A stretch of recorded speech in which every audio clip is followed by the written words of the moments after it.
As of the intended date of this going up, it will officially mark the 5th year anniversary of the day I first played a DOA game.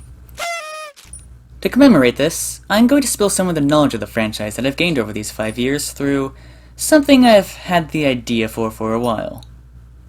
So, welcome to the Dead or Alive Iceberg. In case you're unaware of what an iceberg image is by now, in short, an iceberg image lists various facts related to a certain topic where the further down you go, the more obscure, dark, and or creepy the topics become, often including joke entries near the end that are just meant to sound scary. Today, I have created a version of this trend for what is, in my opinion, one of the most underrated and misunderstood fighting game franchises, Dead or Alive. Sit back and enjoy as I guide you through the depths of Team Ninja's flagship fighter.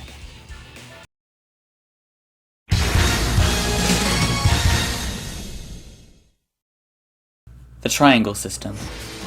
The basic combat of Dead or Alive revolves around a rock-paper-scissors-like system, where strikes beat throws, throws beat holds, and holds beat strikes. Following this system will award players with a high counter-strike/throw, which deals a bit more extra damage than the attack would normally. Before you ask what's a hold, don't worry, that's coming up soon. Ninja Gaiden Shared Universe. DOA is in the same universe as Ninja Gaiden, one of Tecmo's classic and most recognizable IPs. Ninja Gaiden's main character, Ryu Hayabusa, has been a playable character since the series' debut in 1996. Later iterations of the fighting game would add more characters from the series, such as Momiji and Rachel joining in DOA 5 Ultimate. In the 3DS game, DOA Dimensions, Ninja Gaiden mainstay Irene Liu played a major role in the story mode.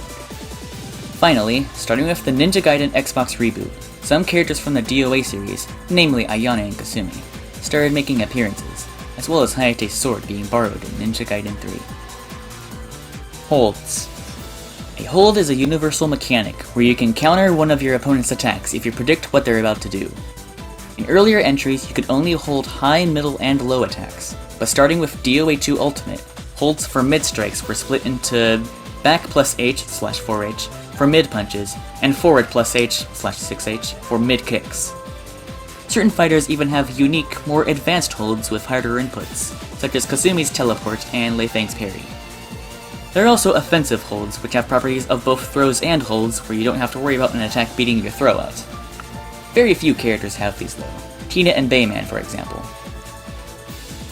Furthermore, timing the hold perfectly rewards you with extra damage, but inaccurate panicked guesses can leave the player open to a devastating high counter throw. Dead or Alive Extreme.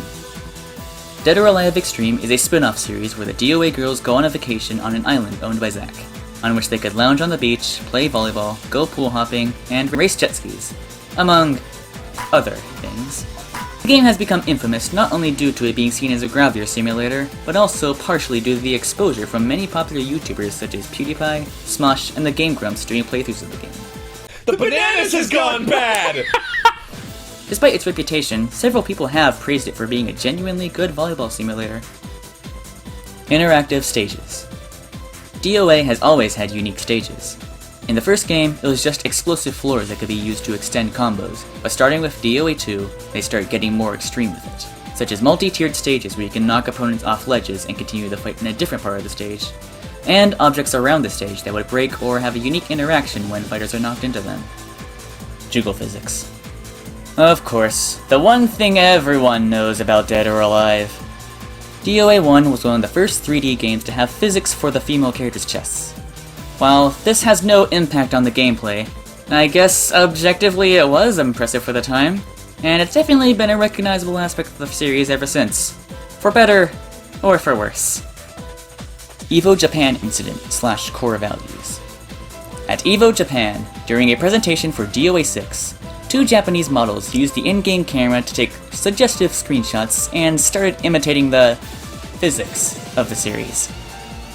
This ended up with the stream being cut and a tweet by EVO claiming that the video did not represent their quote-unquote core values.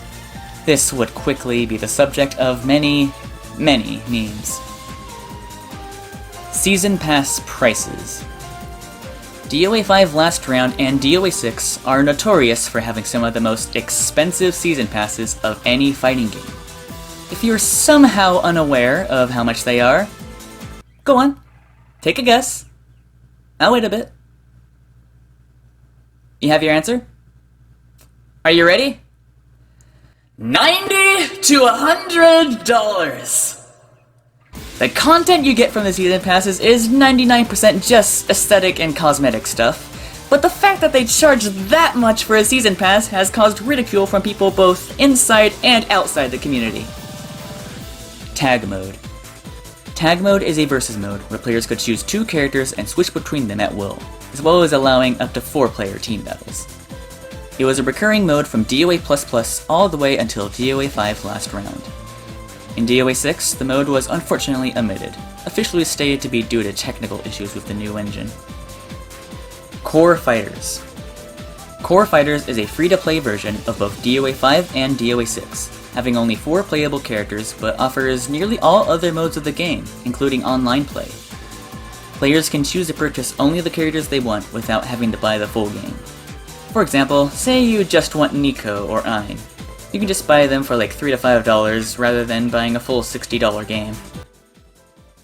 Now, let's go a little deeper with some information that you could probably figure out with doing just a little bit of research on the series.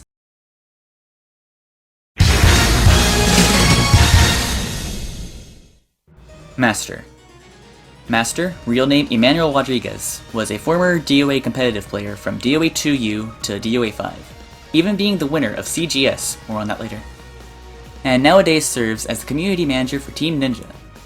Unfortunately, being involved with TN means he can no longer compete in tournaments, but he streams DOA 6 as well as other Team Ninja games such as Ninja Gaiden, Neo, and Wolong on Twitch, so his skills can still be seen today. Origin of the name. Before the first entry in the series, Tecmo was struggling financially and at the risk of bankruptcy. In hopes of recovering, series creator Tomonobu Itagaki was tasked with creating a fighting game for arcade audiences. Feeling that the fate of the company relied on the success of this fighter, he titled it Dead or Alive. DOA Movie. In 2006, a live-action movie based on the series was produced under the name DOA Dead or Alive. It's an early 2000s video game movie adaptation. I'm sure you can guess how it went. Though, one thing that was kinda cool about it is that Bass was played by professional wrestler Kevin Nash. But other than that cool fact, most fans try to pretend the movie doesn't even exist. She kicks high. She Kicks High was a line from a commercial for Dead or Alive 3, in reference to Kasumi's high kicks and the view offered by it. Why else would I play it? She kicks high. Rated T for teen. This later became a meme in the DOA community. CGS. CGS, or Championship Gaming Series, was one of the first televised video game tournaments. DOA 4 was featured in this event, making Dead or Alive one of, if not the first fighting game to have a televised tournament. If you want to see footage of it, the match between Chappelle as Ayane and Swoozy as Kasumi is the first result. And it was also one of the first videos of DOA 4 I remember watching. And yes, you heard me right. I do mean that Swoozy. Halo crossovers. DOA/Ninja Gaiden has had multiple crossovers with the Halo series due to both being Xbox exclusives. Namely various Halo games containing Hayabusa armor inspired by Ryu Hayabusa's appearance, and a Spartan being an unlockable character in DOA 4. Side note, the Spartan included in DOA 4, Spartan 458, aka Nicole, does not appear in any Halo games, but is considered a canon character. Technically, this means Dead or Alive is canon to the Halo series. Metroid Stage. A stage based on the Metroid series was included in Dead or Alive Dimensions due to Nintendo publishing the game. The stage takes place on Pyrosphere, and if a fighter is knocked off the edge of the arena, Ridley will grab them and drag them along the wall. Ridley also flies around the stage in the background and occasionally shoots fireballs at the combatants, which can be avoided with hold. I'm a Fighter. I'm a Fighter was a tagline mainly used in advertising for DOA 5, and occasionally DOA 6. Presumably this was coined in response to the people calling the series a fanservice game, but it's a cool motto either way. DOA 6 World Championships. The Dead or Alive 6 World Championships was a world tour for DOA 6 held by Team Ninja with a prize pool of $90,000. The Grand Finals were held on November 23rd at the Dead or Alive Festival in Japan and were streamed live on the official DOA Twitch channel. The Grand Finals were between players Hoodless and Crazy Steady, in which the prize would be taken by Hoodless. It's a stun. This could be it. Wow. He has to go for it. Extend the stun. Do what you gotta do. Do it. No, I'm not sure I agree with the situation. This is bad for Crazy Steady. This could be the last combo. This is it, ladies and gentlemen. Your new world champion is Hoodless. The new DOA 6 world champion 2019 is Hoodless. Look at him. He's excited. He's happy. He's been working hard. I've told this man, you grind the hardest. I wouldn't be surprised if you take this. Yeah. Free Step Dodge. Free Step Dodge is a forum dedicated to DOA, with discussion threads, tournament rankings, guides and frame data, Twitch stream trackers, and more. Whether you're into forums or not, I think it's worth taking a look at if you have any sort of interest in DOA. They also have a Discord, and in my opinion, it's probably the best Discord out there dedicated to the DOA fighting games.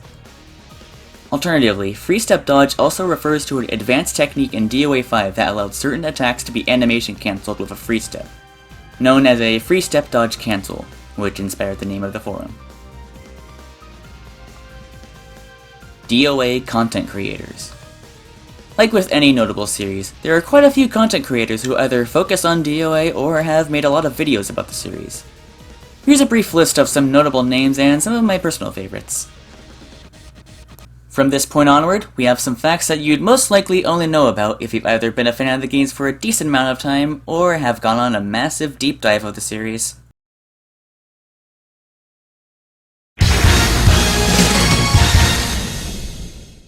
Dead or Alive Online. Dead or Alive Online was an MMO-like PC version of Dead or Alive Ultimate shown off at Tokyo Game Show in 2008. The game only reached an open beta level before ultimately being shut down in 2010. While it is no longer supported officially, DOAO is still playable thanks to community efforts with private servers. DOA 5's original story. According to a Facebook post by series creator Tomonobu Itagaki, the original idea for DOA 5's story mode was to have Doatek attack the Mugen Tenshin village, leading to a scene where Ayane would meet up with Kasumi in the middle of a snowstorm, exclaiming that she had killed Miyako, Kokoro's mother who works for Doatek. This plot was scrapped when Itagaki left Koei Tecmo. La Mariposa's implied death. In the end of DOA 5's story, La Mariposa, aka Lisa, appears to be crushed by falling metal, leading many to assume that this was her canon death.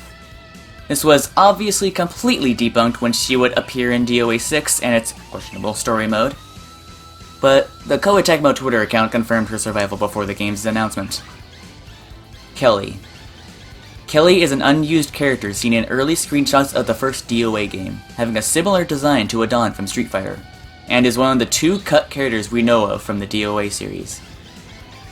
Years later, Itagaki confirmed that this was the original Muay Thai fighter who later became Zack. Needless to say, we definitely got the better result in the end, but I've always thought it would be neat if a character named Kelly was added in a future DOA game as a reference to this early concept. Age 99.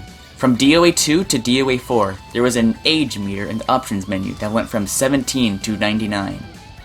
At first, this may seem like a random inclusion, but it turns out this controls the bounciness of the female characters. Because of course. Fan mods / DOA++. Multiple fan-made gameplay modifications have been made using ++ in their title. This includes DOA 3++, DOA 2 Ultimate++, and DOA 6++. The name comes from the arcade-exclusive gameplay overhaul of the first game, Dead or Alive++, which, according to Itagaki, the name was chosen in reference to the game being the first appearance of tag mode, as well as being the first game coded in C++. DOA cameos in other media. DOA has had quite a few cameos in other forms of media.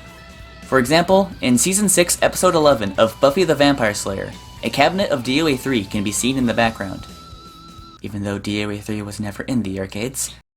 Additionally, DOA 2 has made appearances in a few movies, such as Run Robbie Run and 1 Hour Photo. Gacha collabs. DOA characters have been featured in crossovers with quite a few gacha games.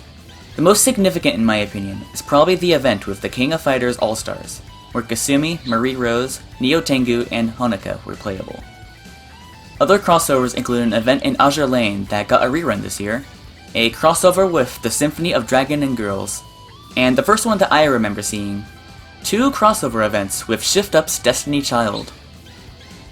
Recently, DOA was also brought up as a potential future collab in a survey for Shift Up's more recent, and much better, game, Nikke Goddess of Victory, so I guess we'll see what the future holds there. Pole dancing. This is a feature in DOA Extreme 2, Paradise, and Extreme 3, where if you hit a certain number at the casino, you can unlock scenes of your chosen girl performing a provocative dance. Once unlocked, you have the option to view it again. Charlie, please! Once unlocked, you have the option to view it again in the gallery, as well as choose their outfit for subsequent viewings. Yeah, this is probably the most extreme the franchise has ever gotten, no pun intended. Ridelby/Autolink. Ridelby and Autolink are the main tools for mods in DOA 6 and DOA 5 respectively. They allow for custom costumes, stages, and even audio such as music, sound effects, or voice lines. Most mods can be downloaded from the Street Modders community on DeviantArt, and it's relatively simple to set up and add to. Unobtainable costumes and stage. Many costumes in DOA 5 and a few in DOA 6 are currently unobtainable through legal means. These are either due to being collaboration costumes such as the Arc System Works and King of Fighters costumes, or caught in the crossfire of other costumes that were delisted such as Season Pass exclusive costumes, or were only available for a limited time such as pre-order bonuses or through codes given out exclusively at events such as the DOA 20th anniversary costumes for Kasumi and Marie. Similarly, an entire stage in DOA 5 Last Round is now entirely unplayable unless you bought it before it was taken down or are fighting someone online who has it. This stage is based on the popular Attack on Titan manga and anime, taking place on Wall Rose with Colossal Titan in the background, which will slam fighters who get launched with a power blow. This stage was exclusive to consoles, so not even cracked PC versions can get you this. Hood Weeklies/Monthlies. Hood Weeklies is the most popular online tournament for DOA 6, hosted by the previously mentioned DOA 6 World Championship winner Hoodless. Despite the name Hood Weekly, the schedule of it has varied over the years, and even went on a bit of a hiatus for a time. However, recently, tournaments have returned as Hoodless has partnered with FGC tournament organizer group Extreme Fighter Showdown to host them once more on both PlayStation and PC. Even I participated in one, the most recent one at the time of this video. I went 2-0, but it was fun. For the next stage, we're getting into things that even some people with hundreds of hours in the game might not even be fully aware of.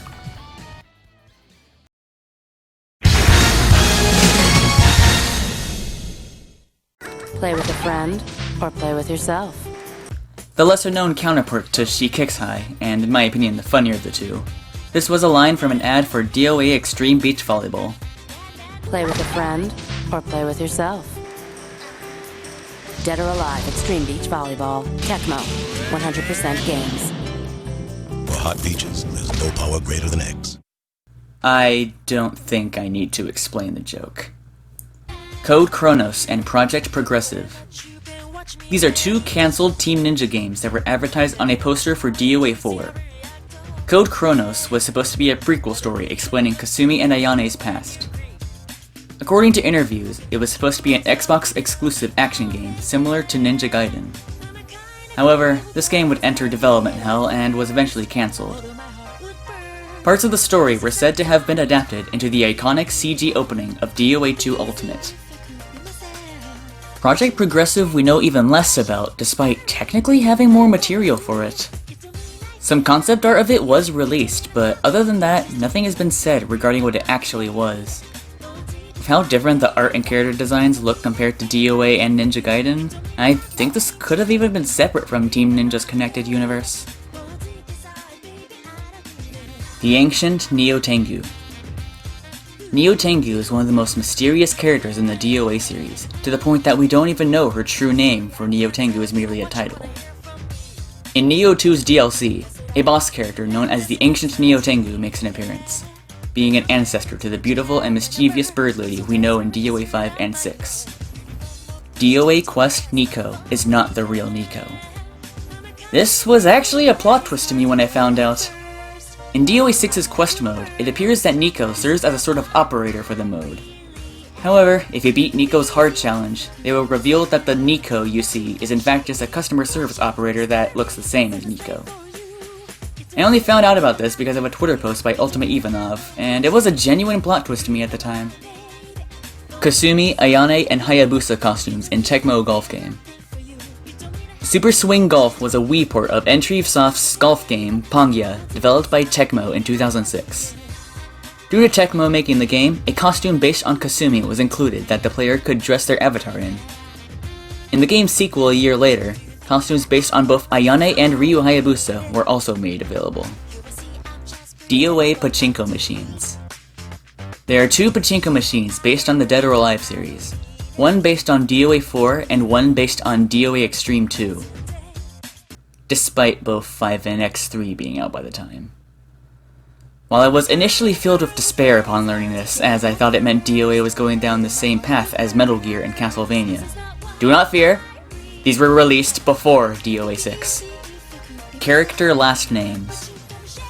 Out of all the characters in the DOA series, surprisingly few of them have their full names made known to us. Some of them are pretty obvious and well known by fans, such as Helena Douglas, Lisa Hamilton, Valentina Armstrong, Brad Wong, Gohyakumine Bankotsubo, and of course, Ryu Hayabusa. Then there are a few names that are either only said in one place or are borderline speculation based on 1 or 2 things, such as Hitomi's soccer jersey saying Buckfink on the back, and Zack being referred to as Zack Kingdom on the back of the DOA Extreme 1 box. Finally, I'd like to mention something of my own observation. In DOA 4's wrestling arena stage, the crowd can hold up signs cheering for the characters in the match. When playing as Kasumi on this stage, the crowd can hold signs that refer to her as Kasumi Tenjinmon. Does this imply that this is her last name? And if so, does that mean the same for Hayate, Shiden, and Ayame? Would this also mean that Ayane's full name would be Ayane Hanjinmon? Admittedly, parts of this are mostly speculation, but I've been calling her Kasumi Tenjinmon for years now, and I don't think I'll be stopping anytime soon. Also, side note about the Hitomi Buckfink name. I told my friend about that being her name, and his response, word for word, was, "I think I find her significantly less attractive now." DOA 4 was at EVO. Something I see some DOA fans not even know is that, despite popular belief, DOA has actually been the main stage game at EVO 1 time, all the way back in 2006 with DOA 4. While it wasn't as insane as later turns would get due to being so soon after the game's launch, the tournament still featured several hype moments.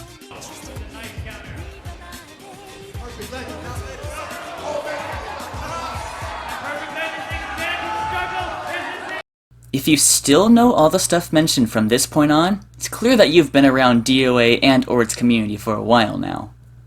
Why don't we shed a spotlight on some even more unknown areas of the series?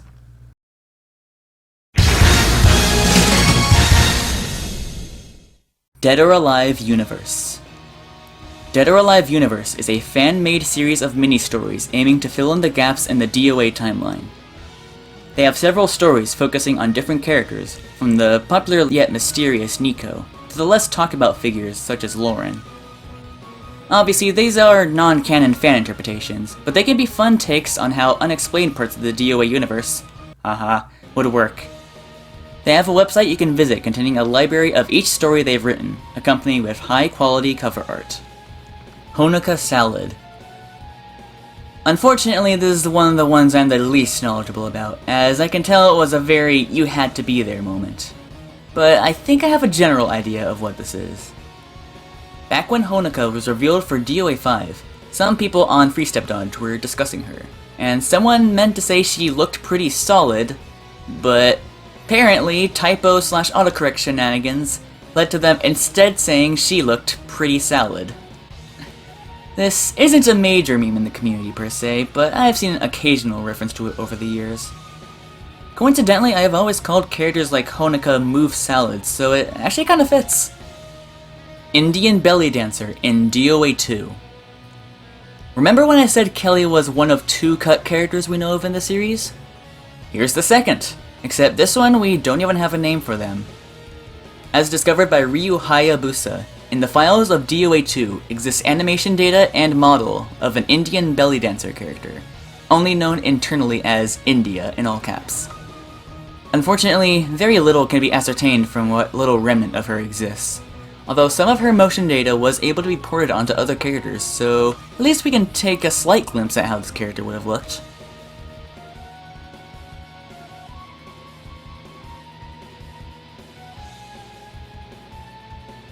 DOA 4 was changed last minute. In early trailers, it was clear that DOA 4 had some major gameplay differences compared to the final release, being more similar to DOA 3. As a matter of fact, we know the story behind it. Pre-release, some competitive players were invited to try out the game, and when Itagaki saw how they were playing, he did not like what he saw and changed the game system last minute. TLDR, it's a Smash Bros. Brawl kind of thing. As much as I like DOA 4, I would have loved to see how this early version of the game played. Venus Vacation takes place after DOA 6. While Venus Vacation is absolutely not canon to the main DOA universe, some character tidbits imply that if it were, it would have to be post-DOA 6. In Tina's character bio, it states that the reason she came to the Venus Islands was due to an argument with Bass over how to promote the Muscle, the wrestling team that they started during the DOA 6 story mode. r/Mortal Kombat came to DOA's defense. Unfortunately, I cannot find the original post of this, but I remember seeing it go down. A few years ago, a meme was posted on the Mortal Kombat subreddit with pictures of DOA Extreme 3 and Mortal Kombat Special Forces, with text saying something along the lines of, "One of these was a terrible spin-off that killed its franchise. The other is Mortal Kombat Special Forces." If you don't know, Special Forces is widely regarded as the worst game to come out of the MK franchise, so this is pretty heavy shade thrown at DOA.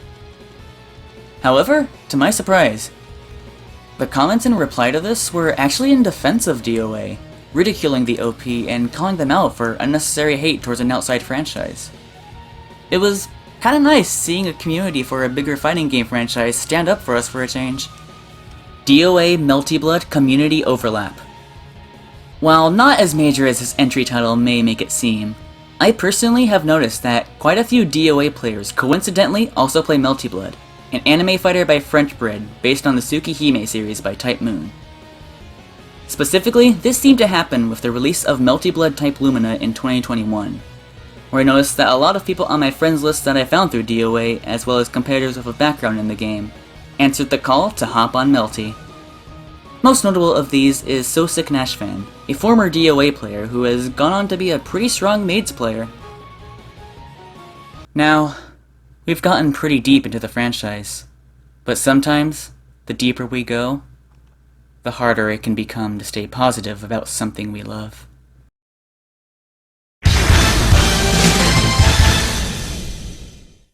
Tecmo is trying to bury DOA. While it may be a bit much to say this, there have been some moments in the past few years where it can seem like Koei Tecmo wants to cut off their association with the series. One example of this was the 2022 re-release of Warriors Orochi 3 Ultimate, where Kasumi's position on the promotional art was edited from the original to move her far into the background.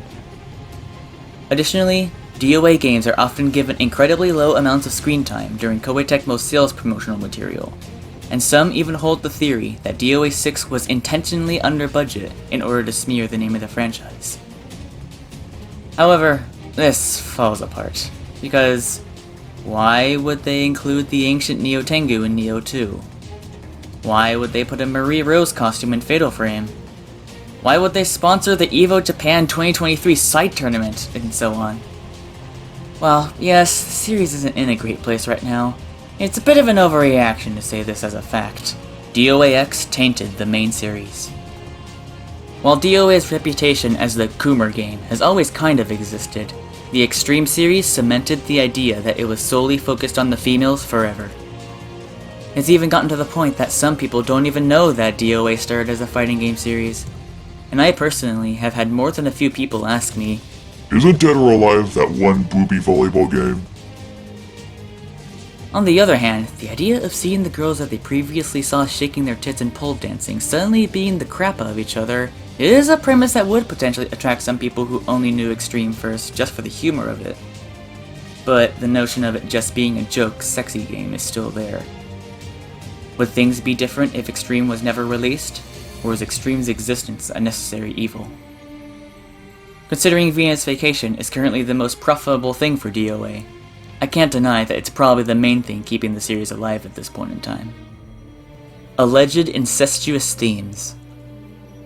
While it's been toned down significantly in more recent entries, in some of the earlier DOA games, there were a few moments that some interpreted as incestuous sexual tension between the ninja siblings.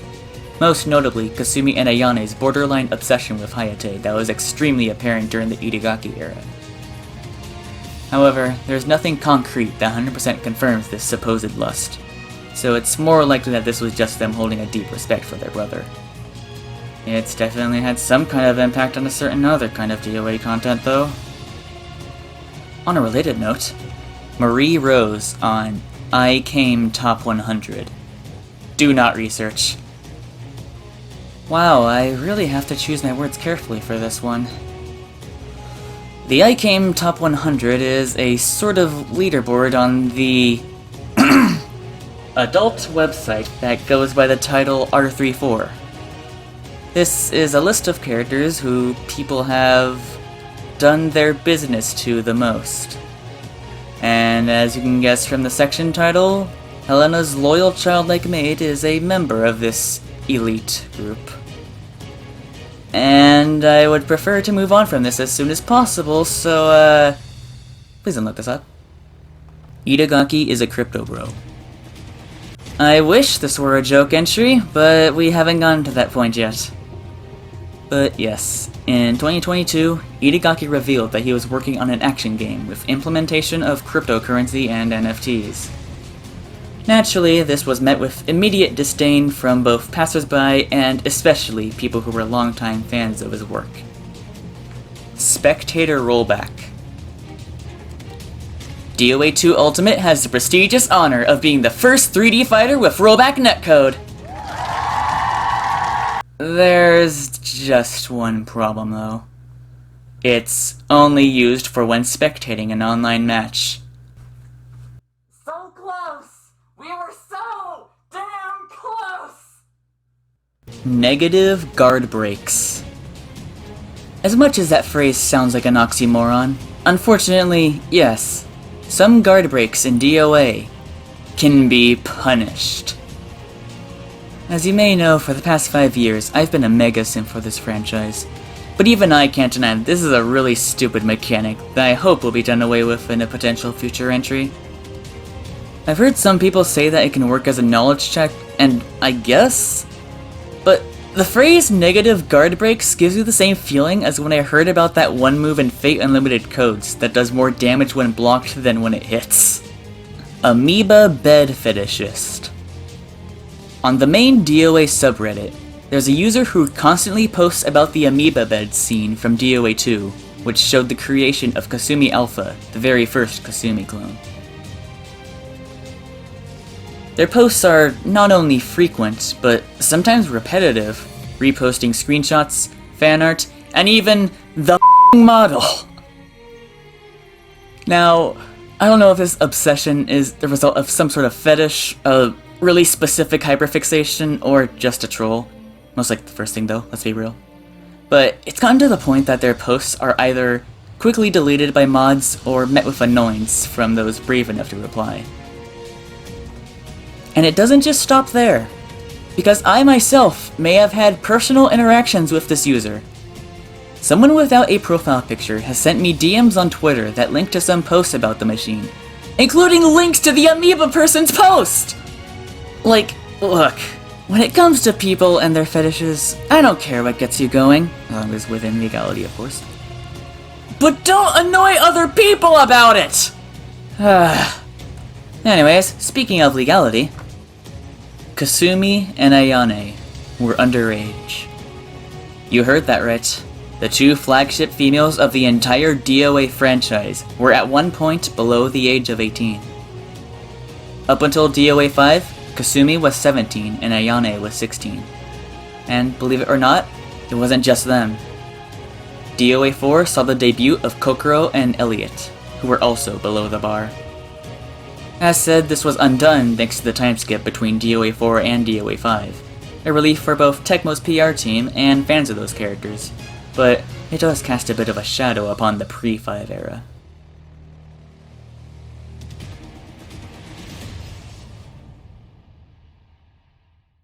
And now, we fall further into insanity and despair!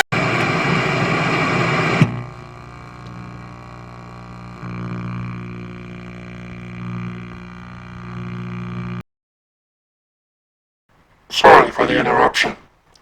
I am one who shall remain nameless, but just know that I have access to the deepest and darkest data within this archives. The information I am about to reveal was not intended for the general public, and even the most knowledgeable on the ins and outs of the dead or alive combatants may not be ready to hear this. If you're not prepared for this forbidden knowledge, turn back now before it's too late.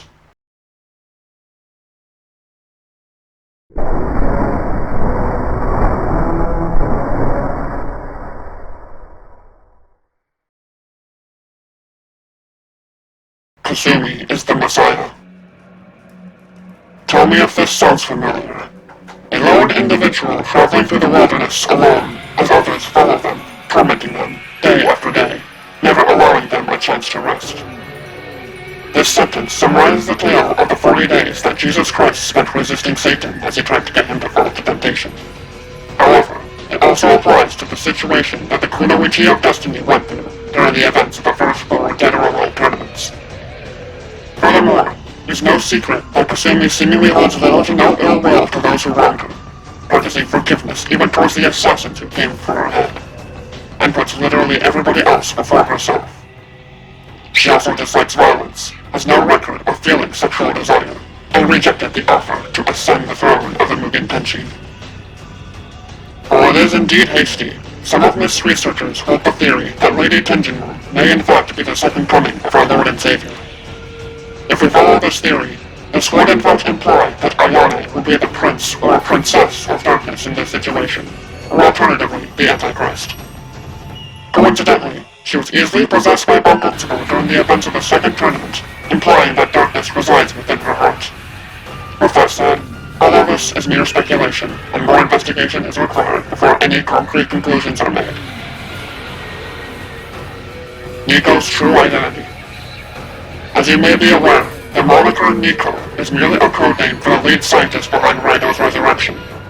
However, her birth name is listed within Mist's archives, and if it is to be trusted, her true identity is Mosh Kirillite, former employee of the mysterious Kaldea organization. Crossovers are canon. It has been suggested that the crossovers that DOA has had with several games may in fact exist within the same universe as the main series. This means that somewhere in the DOA timeline, the fighters have crossed paths with the likes of the King of Fighters cast, the Ship Girls of Azure Lane, the Demons of Destiny Child, the whatever Symphony of Dragon and Girls is about, have even walked the walls of Attack on Titan, and many more. This would also confirm the theory that the universe of DOA and the Halo universe have stronger connections than you'd expect. Neo Tengu is DOA's Mothman. The legend of the Mothman mentions that the creature is often sighted shortly before disaster strikes. Coincidentally, Neo Tengu was the final DLC character added before DOA 5 last round, which according to some, was the start of what would later lead to the disaster that was DOA 6. It is possible that much like the Mothman, Neo Tengu may too have been a premonition of disaster.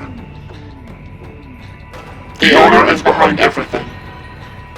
The owner of the Venus Islands is a very mysterious figure within the DOA universe, never being seen on camera and their voice never being heard despite the girls apparently communicating with them.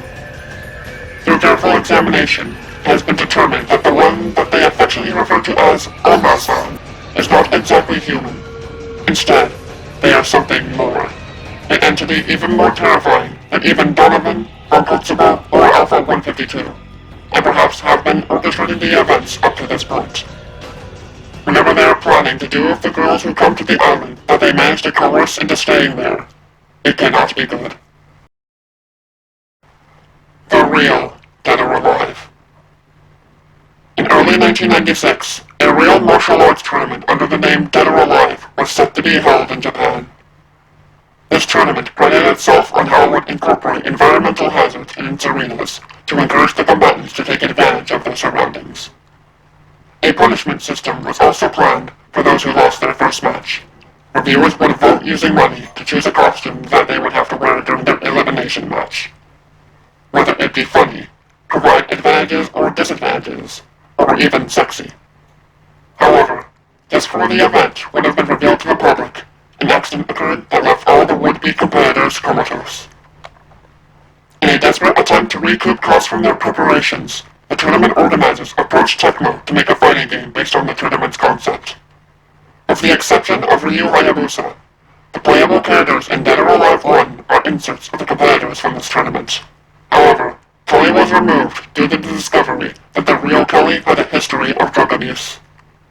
Thanks to the game's success, the unknown tournament organizers received partial profit of its earnings equal to the amount lost in the production of the real DOA tournament, and left the rights to the Dead or Alive IP in Tecmo's hands before disappearing off the face of the earth, having covered up the real-life disaster. Tecmo's Team Ninja would continue producing sequels and spin-offs with the Dead or Alive name, adding characters who were either completely made up or mentioned in the profiles of the competitors, such as Kasumi's siblings, Ayane and Hayate Tenjinmon, and Chino's best friend, only known as Mila. The stories of these people were twisted into a ninja fantasy drama, all while the real people these characters were based on, brought into a vegetative state, remained sealed in the rotted ruins of the DOA tournament site.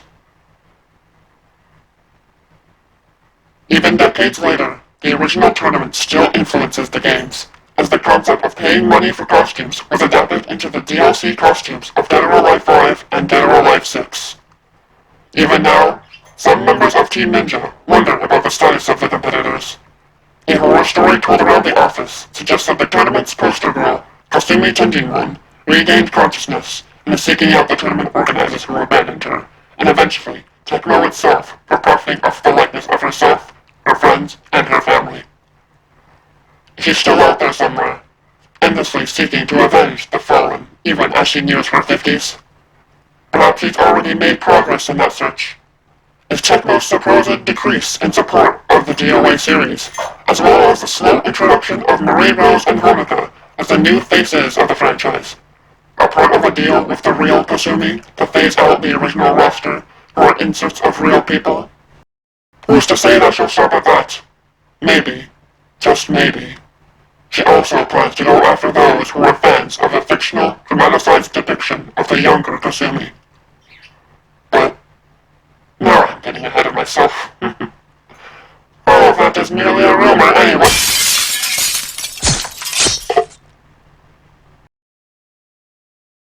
Well, this concludes the Dead or Alive Iceberg. This is something I've had ideas for quite a while. In fact, from as far back as I can go, the script of this dates back to April of last year. Though I feel like it's been floating in my head for longer. But, yeah, 5 years. And to think that at the time I was getting into this series, DOA 6 was barely announced just a few months before. I miss the feeling of having something to look forward to for this series. But anyways, enough of that doomer talk. Let's leave that in stage 6 where it belongs. But anyways, yeah. Hard to believe that I've been a fan of this franchise for half a decade now. What started as, oh cool, a free-to-play fighting game related to that beach game I saw YouTubers play, over time led to me falling in love with the fighting game genre, and discovering who is now my favorite character in fiction. Actually, wait, how the hell did downloading a fighting game on my old PS3 snowball into me running one of those daily waifu picture accounts? Life is weird, but I'm just rambling at this point. Overall, I feel lucky that I happened to stumble across this wonderful series. Over the course of the literal thousands of hours I've put into these games, I've met friends through them, made content about them, which also improved my video editing skills. They've expanded my horizons to all sorts of different games. They laid the groundwork for things I later work on. As cliche as it is to say this during these type of speeches, DOA literally changed my life. If I never found the series, I might still be either just a music channel, and considering how often I upload those, my upload schedule would be even more infrequent, or I'd still be a Splatoon plus occasional other Nintendo games channel. Now actually, I might still be a Nintendo main. The Xbox One sitting to my right now, that would not be there. I bought that for DOA 6! And part of the reason I even got a PS5 was to interact with the PlayStation side of the community more, though PS Plus has certainly done a number on that plan. And probably the biggest thing, next to how I wouldn't be as into fighting games as I am now, and this was kinda mind-blowing when it hit me. If not for DOA, Dorks Who Ramble wouldn't have even been a concept. The seed for that was planted because I invited Edwin as a co-commentator for the DOA X2 April Fool's stream we did back in 2021. I might not even have become as good friends with him, Johnny, and other people among that friend group as I am now. Aside from that, even after playing so many other fighting games, DOA has still remained as the perfect fighting game for me. The flow of combat and the feeling of the game just can't be matched by any other fighter. The series may be dormant for now, and it's genuinely painful seeing what the series is now after what it was from 2 to 4. But no matter how dead it seems, I do think our comeback will happen eventually. But no matter how long it takes, DOA will always be my fighting game.